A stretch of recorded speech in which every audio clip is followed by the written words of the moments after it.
बुजुर्गों की जेब में आएंगे ज्यादा पैसे, पेंशन में होगा सीधा इजाफा। बढ़ती महंगाई के बीच मोदी सरकार का बड़ा फैसला, जानिए कितना मिलेगा फायदा। पेंशनर्स और कर्मचारियों के लिए बड़ी खुशखबरी, महंगाई भत्ते में 2% बढ़ोतरी को कैबिनेट की मंजूरी। क्या 8वें वेतन आयोग से और बढ़ेगी आमदनी?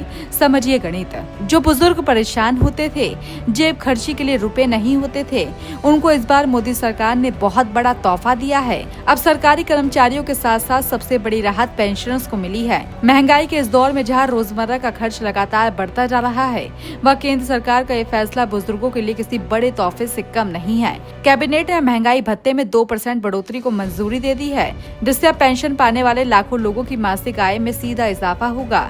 ये फैसला ऐसे समय में आया है जब बुजुर्गों के सामने दवाइयों, इलाज और घरेलू खर्च का दबाव लगातार बढ़ रहा था। लेकिन अब सवाल है कि कितने रुपए मिलेंगे, चलिए सब जानते हैं। दरअसल इस आदेश के आते ही महंगाई भत्ता 58% से बढ़कर 60% हो गया और इसका सीधा फायदा पेंशनर्स को मिला, क्योंकि उनकी पेंशन भी इसी आधार पर तय होती है। उदाहरण के तौर पर अगर किसी पेंशनर की बेसिक पेंशन 30,000 रूपए है, तो पहले उसे 58% के हिसाब से 17,400 DA मिल रहा था। अब 60% के हिसाब से ये बढ़ाकर 18,000 रूपए हो जाएगा, यानी हर महीने 600 रूपए की सीधी बढ़ोतरी। भले ही ये एक रकम छोटी लगे, लेकिन साल भर में ये बड़ी राहत बन जाती है।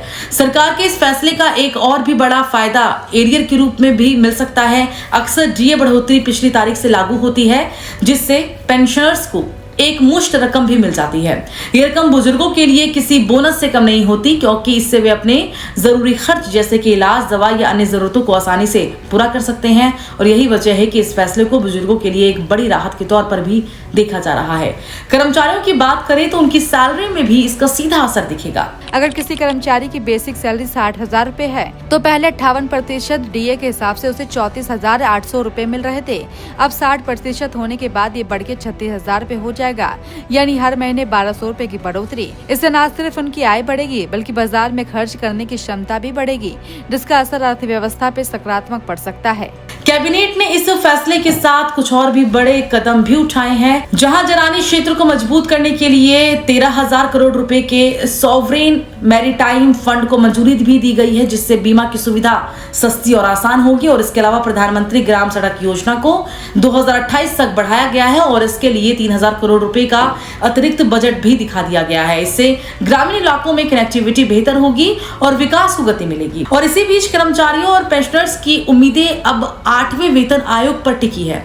कर्मचारी संगठनों ने फिटमेंट फैक्टर 3.83 करने की मांग उठाई है, जिससे न्यूनतम सैलरी 18,000 रुपए से बढ़कर करीब 69,000 रुपए हो सकती है। और अगर ऐसा होता है तो पेंशनर्स को भी इसका सीधा फायदा मिलेगा और इसकी पेंशन में भी बड़ा इजाफा हो सकता है। इसके साथ ही भत्तों में सुधार और परिवार की परिभाषा में बदलाव की मांग भी तेज हो गई है।